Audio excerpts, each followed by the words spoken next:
परीक्षा उपयोगी कुछ महत्वपूर्ण प्रश्नों के बारे में मैं आपको बताने जा रहा हूँ कि जब भी प्राथमिक सहायता का प्रशिक्षण होता है, 3 दिवसीय प्रशिक्षण होता है, उसके लास्ट में एक परीक्षा होती है जो 3 दिन के अंदर पढ़ाया जाता है, उसी का एक पेपर लिया जाता है। तो उसमें छोटे छोटे प्रश्न होते हैं, जैसे मानव शरीर का स्वस्थ व्यक्ति का तापमान कितना होता है। मानव शरीर का स्वस्थ व्यक्ति का तापमान 97.8 होता है।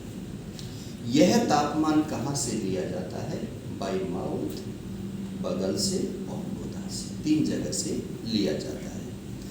और इसके बाद में स्वस्थ व्यक्ति में हड्डियों की संख्या कितनी होती है?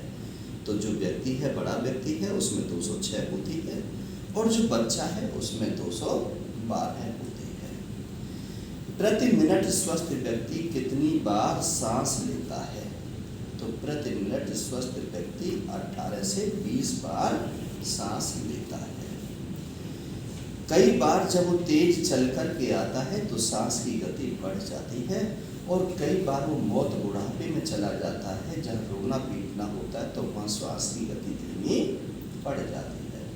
सीढ़ियों से चढ़ रहे होते हैं तो श्वास की गति बढ़ जाती है और आप आराम से कुर्सी पर बैठे अपना काम कर रहे होते हैं तो श्वास की गति बिल्कुल नॉर्मल रहती है।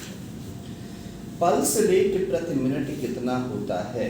नब्ज की गति कितनी होती है? तो नब्ज की गति होती है 72 टाइम्स पर मिनट।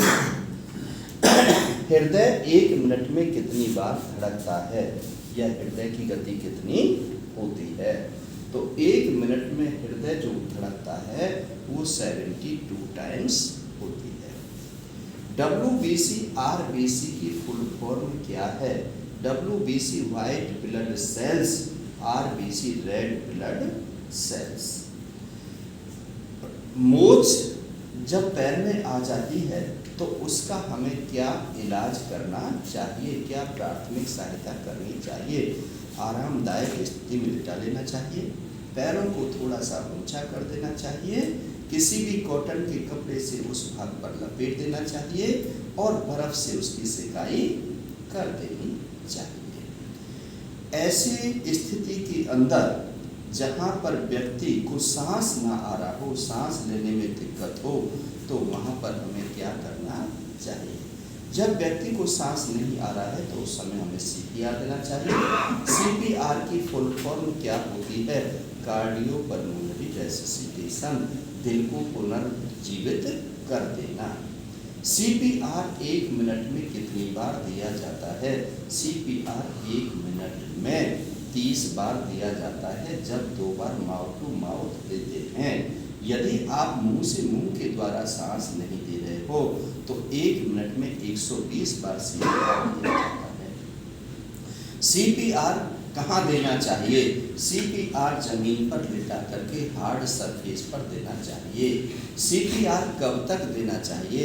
CPR जब तक देना चाहिए जब तक कि कोई प्रोफेशनल डॉक्टर दुर्घटना स्थल पर ना पहुंच जाए या पेट का ऊपर नीचे आना शुरू ना हो जाए। CPR कभी तेज और कभी धीमे नहीं करना चाहिए। हमेशा जो भी कैजुअल्टी है उसको मोटिवेट करना होता है, उसके अंदर के डर को निकालना होता है, उसको अपनापन देना होता है।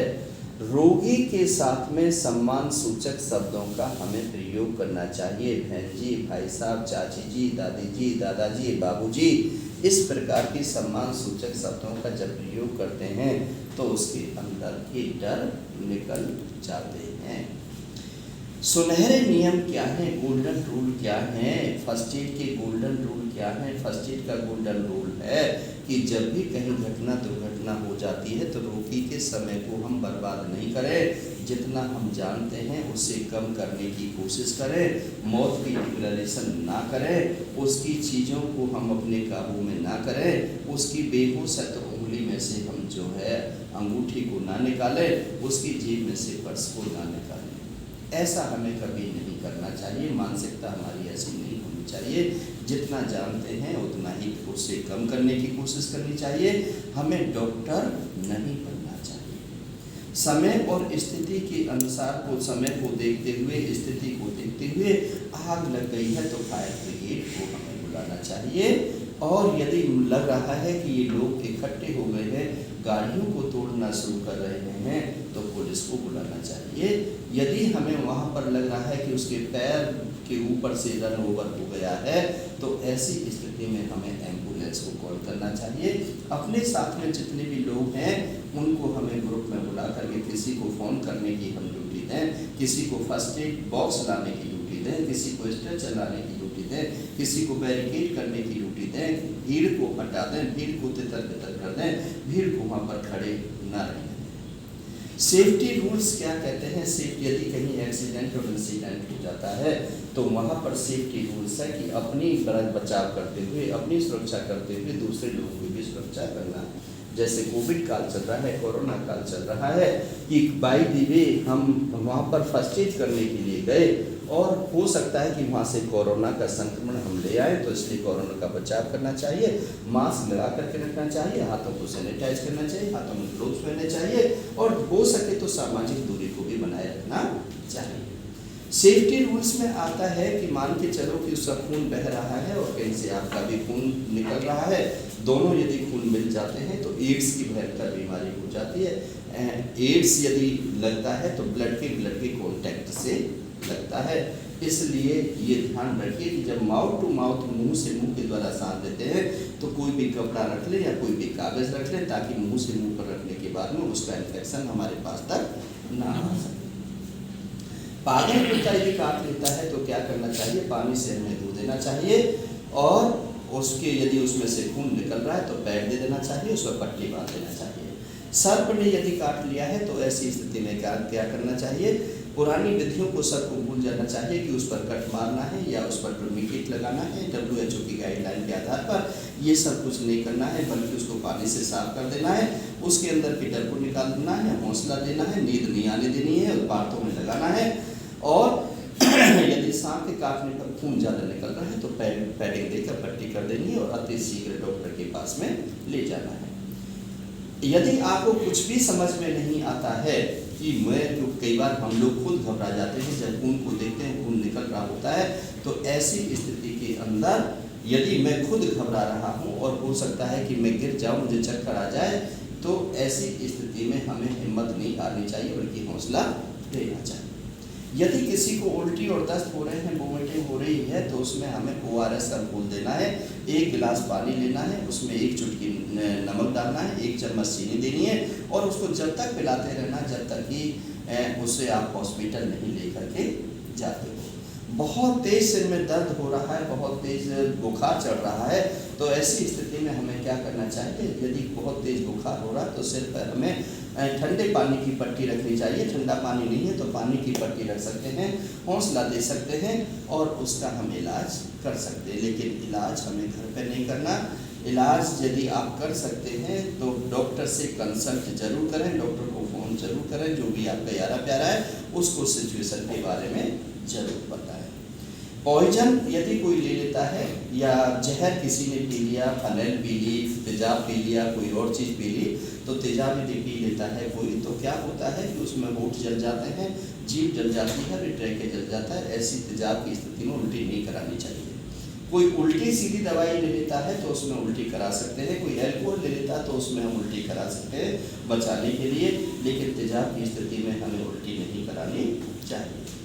पॉइजन फांसी के फंदे पर कोई लग जाता है, बहुत सारे लोग हैं जो अपनी जीना नहीं चाहते हैं या जीना बहुत मुश्किल हो जाता है, बहुत लेनदारी होती है, तो उसमें फांसी के फंदे पर चढ़ जाते हैं। तो जब भी आपको मौका लगे तो उसको थोड़ा सा ऊपर कर दीजिए, पैरों की तरफ से ऊंचा कीजिए और ऊपर से उसको रस्सी को या कोई भी कपड़ा है उसको काट दीजिए।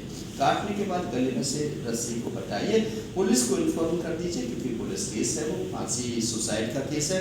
सुसाइड में कोशिश की, जान तो बचानी है हमें, उसके आधार पर छोड़ना तो नहीं है कि हैंगिंग केस है कि हम उसको टंगा का टंगा छोड़ दें, तो ये गर्दन जो है ज़्यादा यदि ये रह जाएगी तो उसकी मौत भी हो सकती है।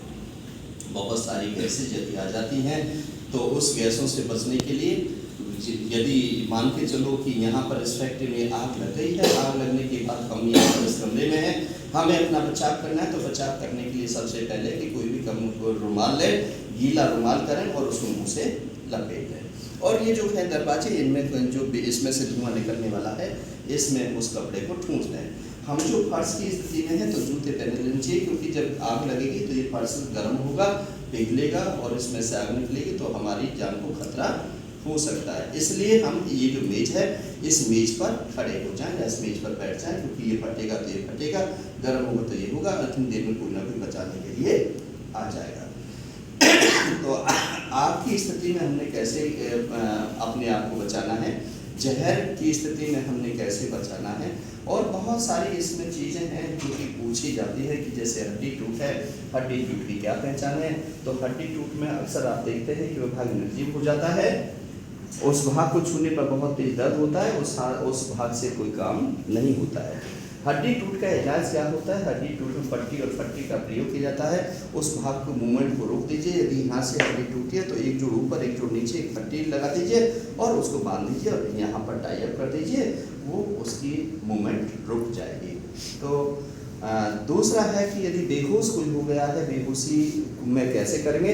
बेहोशी में सबसे पहले टाई को उतार दीजिए, जूते उतार दीजिए, बेल्ट उतार दीजिए, लेटा लीजिए आरामदायक स्थिति में, पैरों को थोड़ा ऊंचा रख दीजिए, पानी के छींटे मारिए और साफ कपड़े से पहुँच दीजिए और उसकी हवा कीजिए, भीड़ भाड़ इकट्ठी मत कीजिए, मोटिवेशन शब्द बोलते रहिए, उससे उसको होश आ जाएगा और वो व्यक्ति ठीक हो जाएगा।